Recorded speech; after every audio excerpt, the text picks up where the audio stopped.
या ठिकाणी शहीद भीमसैनिक सोमनाथ सूर्यवंशी यांना न्याय देण्यासाठी या ठिकाणी धरणे आंदोलन समस्त आंबेडकरी समाजाच्या वतीने या ठिकाणी आयोजित करण्यात आलेला आहे। आणि म्हणून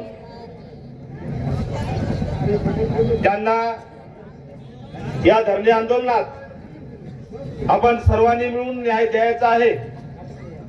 आणि म्हणून अशा या धरणे आंदोलनात उपस्थित असलेल्या सर्व बाबासाहेबांच्या अवलादीनं आपल्या सर्वांना माझा क्रांतिकारी जय भीम।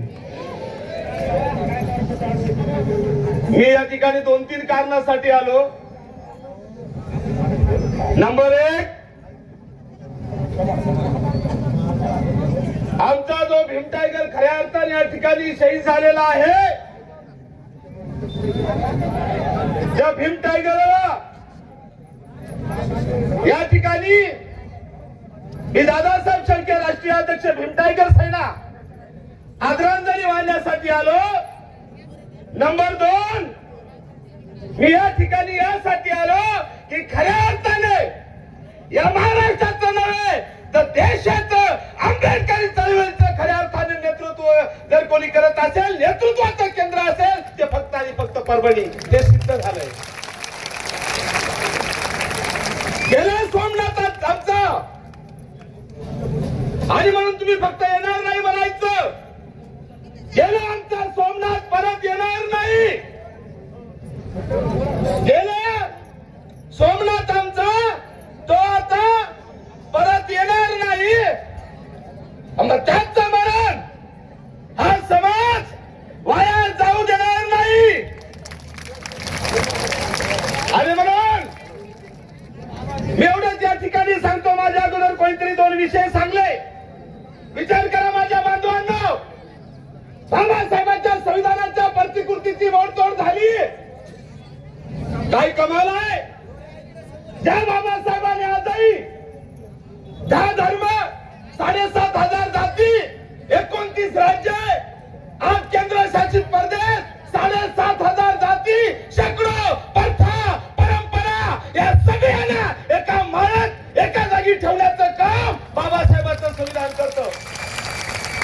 आणि ते संविधान विकमना करण्याचं काम आरएसएसची अवलाद करते। त्या अवलादीला मला सांगायचं की काय कमाल आहे संविधानाची बघ। अरे संविधान मानणाऱ्याचं संविधान संरक्षण करतं आणि संविधानाला विरोध करणाऱ्याचं संरक्षण बाबासाहेबांचं संविधान करतंय। काय म्हणतात पोलीसवाले, म्हणे मनोरुग्ण होता, मनोरुग्ण काय, तू एमबीबीएस आहेस काय, तू कसं काय ठरतोस मनोरुग्ण आहे म्हणून? त्या पोलीसवाले कसे काय ठरवू शकतात की आरोपी मनोरुग्ण आहे? बाकी काही नाही, पॉलिसी समजून घ्या। आरोपीला माथे फिरू म्हणणे, आरोपीला मनोरुग्ण म्हणजे बाकी काही नाही, आरोपीला वाचविण्याचा प्रकार आहे। एवढं आपण सर्वांनी लक्षात घ्यावं। या प्रकरणाची हवा काढून घेण्याचा हा प्रकार आहे, हे आपण लक्षात घ्यावं। दुसरा एक विषय कॉम्बिंग ऑपरेशन, म्हणजे कॉम्बिंग कशासाठी करतात? तो कॉम्बिंग ऑपरेशन, कॉम्बिंग ऑपरेशन चोराला पकडण्यासाठी कॉम्बिंग ऑपरेशन जे हिट लिस्टवर गुंड आहेत त्यांच्यासाठी असतं।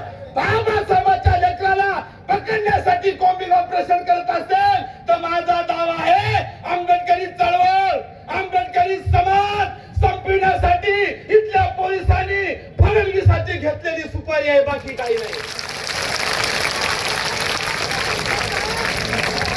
आमच्या बापाने सांगितलं, हे आमच्या बापाला मानणारी अवलाद आहे।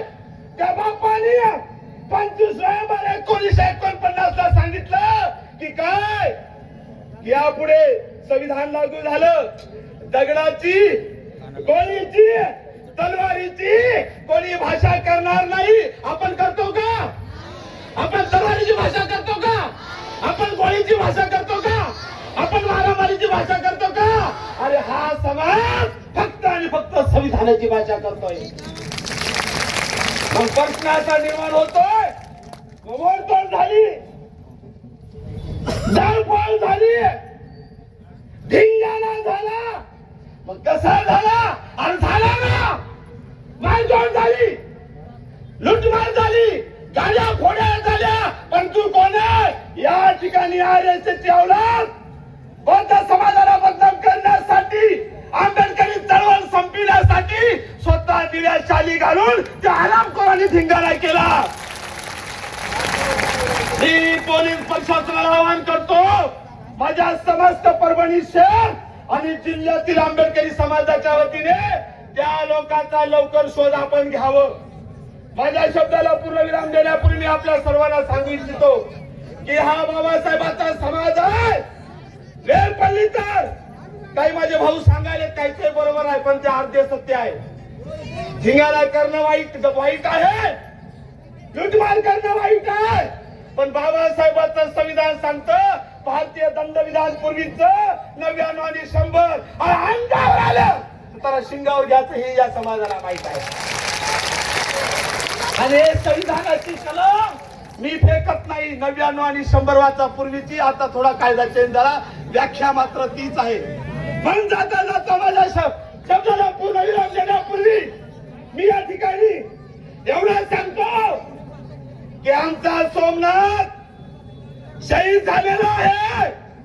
सोमनाथच्या नातेवाईकाला, सोमनाथच्या जन्म देणाऱ्या आई बापाला समस्त आंबेडकरी समाजाच्या वतीने हा दादासाहेब शेळके शब्द देतो, त्याचं बलिदान हा समाज वाया जाऊ देणार नाही.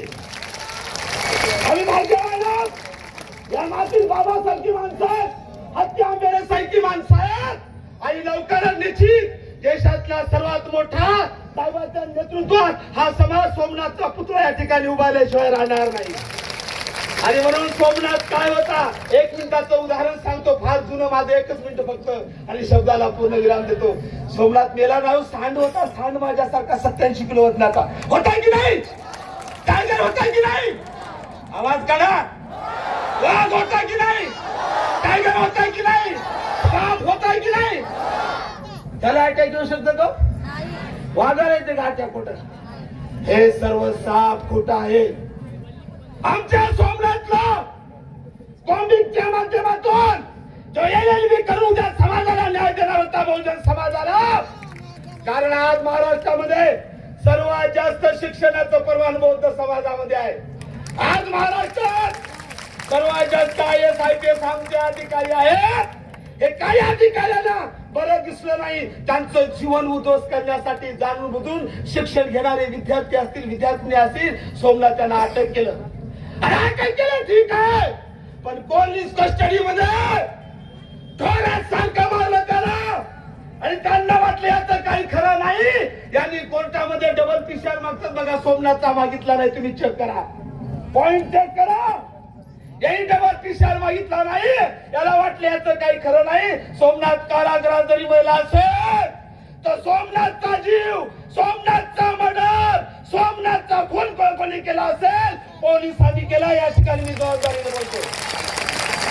आणि म्हणून गृहमंत्री असेल, मुख्यमंत्री असेल, पोलीस आयुक्त असतील, SP असतील, यांना सांगतो, संबंधित पोलिसावर लवकरात लवकर